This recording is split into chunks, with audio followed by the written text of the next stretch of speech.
Ancient Egyptians viewed death as the start of a dangerous journey. They did not consider death to be the end of life. The ultimate fear was complete annihilation, or the second death. This second death meant total erasure from existence. In ancient Egyptian belief, souls had to traverse the Duat to reach paradise. The Duat was envisioned as a cosmic labyrinth containing 12 gates. Each gate symbolized 1 hour of the night, marking stages of the journey. The sun god Ra also traveled through the Duat nightly, fighting monsters to guarantee the sunrise. Ancient Egyptians prepared the deceased for a journey into the afterlife. Families provided the dead with essential provisions, including food.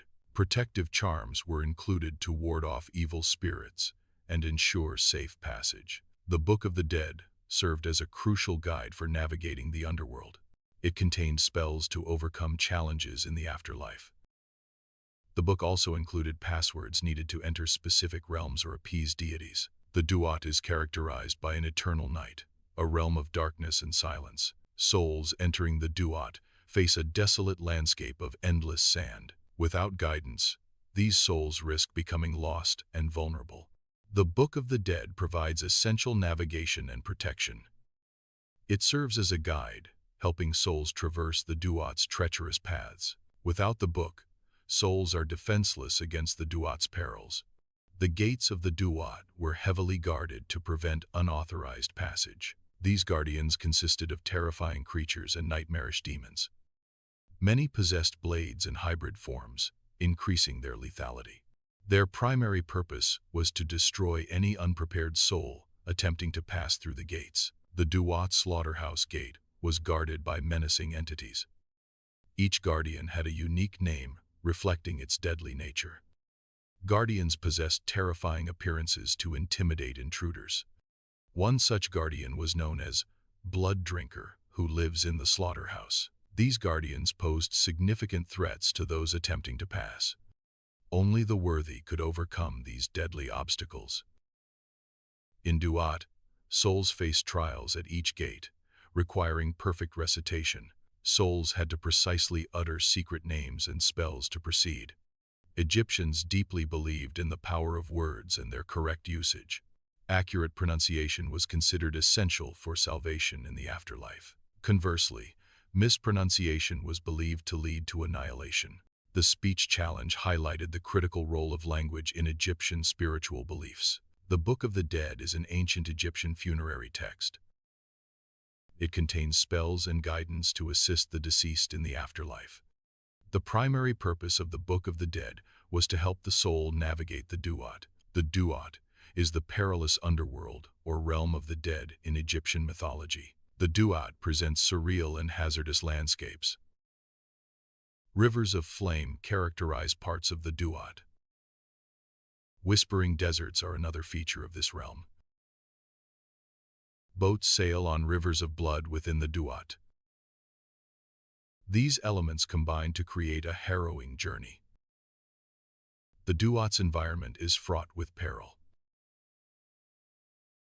Ra's solar bark journeys through the night sky, carrying souls. Each night, Ra faces Apep, a colossal serpent of chaos. Apep attempts to swallow the sun, plunging the world into darkness. The souls on the bark witness this cosmic war between Ra and Apep. Apep is the embodiment of chaos in ancient Egyptian mythology. Apep relentlessly attacks Ra's bark each night. Ra's bark carries the sun through the underworld, Duat. Apep's attacks threaten to plunge the Duat into eternal darkness. This darkness poses a constant threat to traveling souls in the Duat. Apep represents a perpetual challenge to cosmic order and light. Hrafhaf is a ferryman who tests the souls of the deceased. The ferryman uses mockery and insults as a method of testing. The purpose of the insults is to gauge the patience of the souls. Souls exhibiting anger or arrogance fail the test. Souls that fail are abandoned on the riverbank. The Hall of Two Truths represents the final judgment in the afterlife. It is depicted as a courtroom within the underworld. This hall serves as the location for the soul's ultimate trial.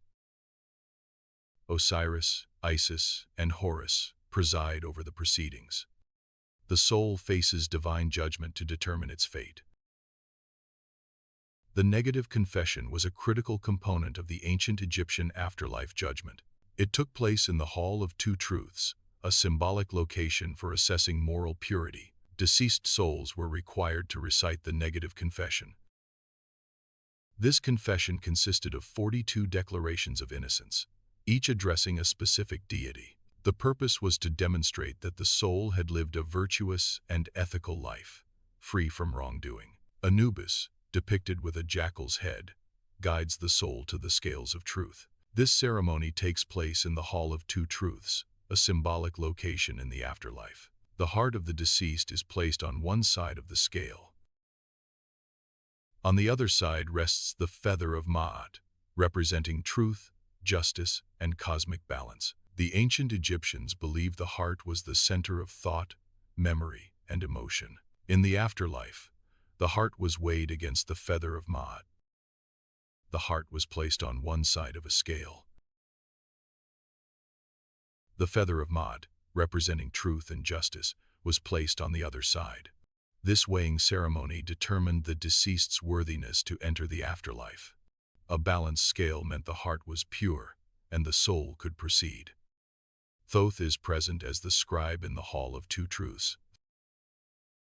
He is depicted with an ibis head, symbolizing wisdom and knowledge.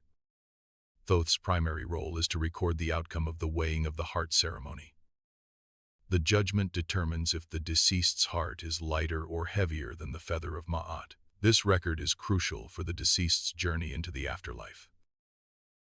The deceased often experienced fear in the afterlife. Heart scarab amulets were buried with the dead to alleviate this fear. These amulets were inscribed with spells. The spells implored the heart not to betray the deceased during judgment.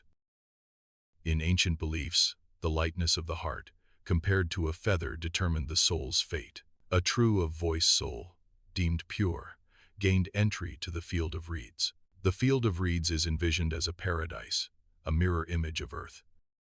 This paradise offers eternal peace, free from earthly strife and sorrow. It also promises reunion with loved ones, lost in the mortal realm. Ammit was known as the devourer of the dead in ancient Egyptian mythology. She resided in the Hall of Two Truths, where the weighing of the heart ceremony took place. Ammit awaited those whose hearts were deemed heavier than the feather of Ma'at. Her composite form included the jaws of a crocodile, the body of a lion, and the haunches of a hippopotamus. This fearsome appearance reflected her role as a fearsome punisher of the unworthy. Ammit's primary role was to eliminate corrupt souls in the Hall of Two Truths.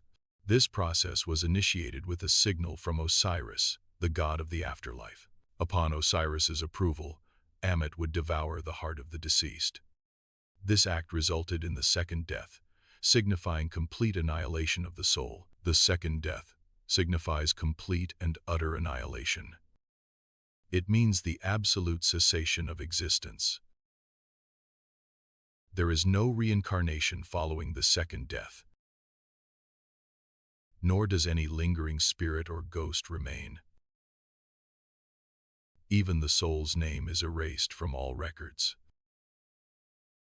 The individual is forgotten entirely, lost to history forever. Egyptian religion was fundamentally concerned with ensuring continuity beyond death. Central to this was the preservation of identity and name into the afterlife. Practices like mummification were employed to physically preserve the body. Funerary rites and monumental constructions, such as pyramids, also served this purpose. The Egyptian afterlife was conceived as a moral system. It served to reflect the true nature and moral weight of an individual's life. Each act of disorder or wrongdoing was believed to add weight to the heart. This metaphorical weight represented the accumulation of immoral actions. A heart burdened by excessive weight risked annihilation in the afterlife. Ancient Egyptians feared oblivion more than suffering. They viewed existence as fragile and transient. Chaos was perceived as a constant threat to creation. Egyptian monuments were built to resist fading into nothingness.